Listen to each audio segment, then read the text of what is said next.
बाबा कृपा कर देगा, गुरु आए दशरथ के पुजारी। बाबा कृपा कर देगा, गुरु आए दशरथ के पुजारी।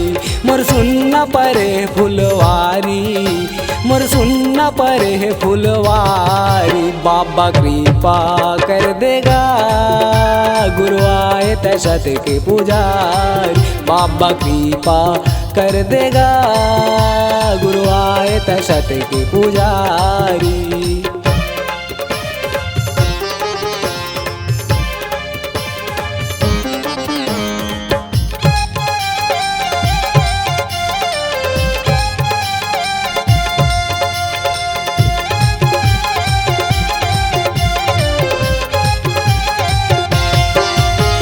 मोर बगिया के फुलवा बाबा सुन परे फुलवारी। मोर बगिया के फुलवा बाबा सुन परे फुलवारी। चहक के महक महक के मारते रही किलकारी। चहक के महक महक के मारते रही किलकारी।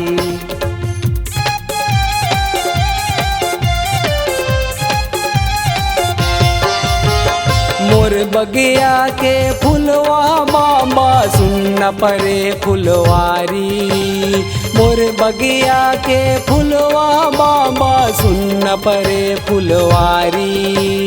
चहक के महक महक के मारते रही किलकारी। चहक के महक महक के मारते रही किलकारी। बाबा कृपा कर देगा, गुरु आए दशरथ के पुजारी। बाबा कृपा कर देगा, गुरु आए दशरथ के पुजारी।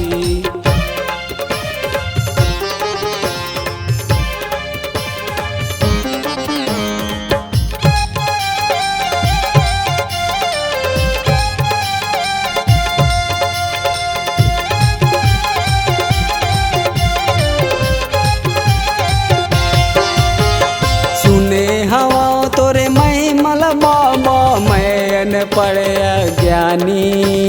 सुने हवा तोरे महिमल बाबा मैन पड़े अज्ञानी। आस लगा के सबल बता के आय मैं तोर दुआरी। आस लगा के सबल बता के आय मैं तोर दुआरी।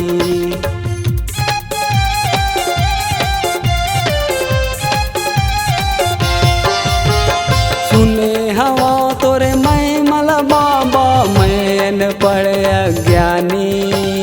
सुने हवा तोरे महिमल बाबा मैन पड़े अज्ञानी। आस लगा के सबल बता के आय मैं तोर दुआरी। आस लगा के सबल बता के आय मैं तोर दुआरी। बाबा कृपा कर देगा, गुरु आए दशरथ के पुजारी। बाबा कृपा कर देगा, गुरु आए दशरथ के पुजारी।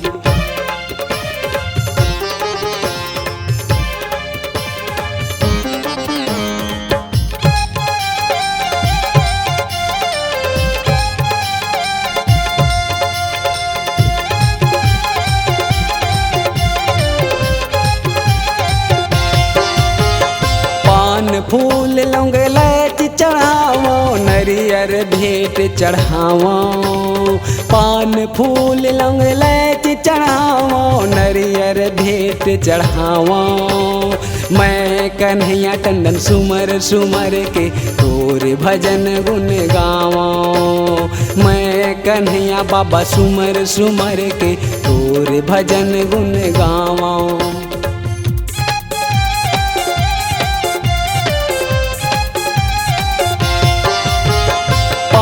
फूल लौंग लैच चढ़ावो, नरियर भेंट चढ़ावो।